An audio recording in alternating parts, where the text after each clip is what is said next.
हमके ताड़ा पावतारू।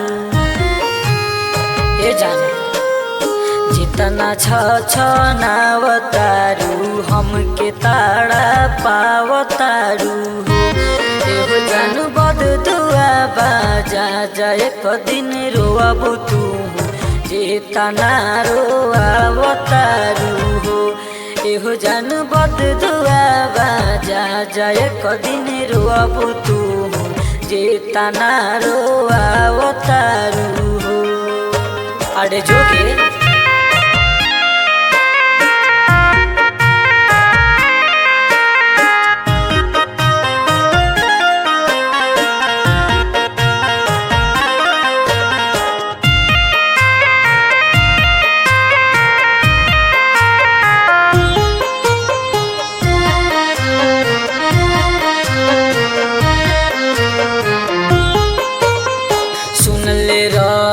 लइकन सकहत रहे बात हो।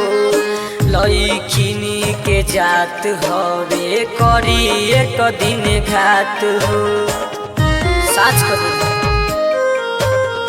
सुनले रही लइकन सकहत रहे बात हो।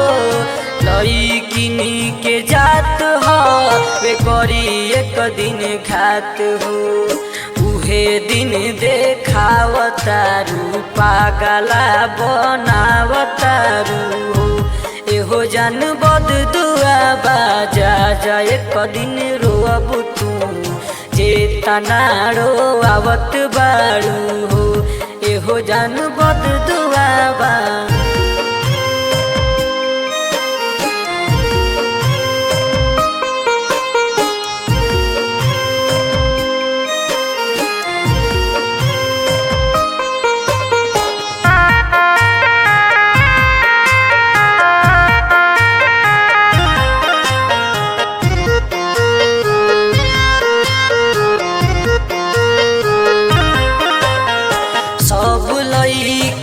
के जैसन जान गईनी आज हम तू निकल गईलू जान धोखेबाज हो।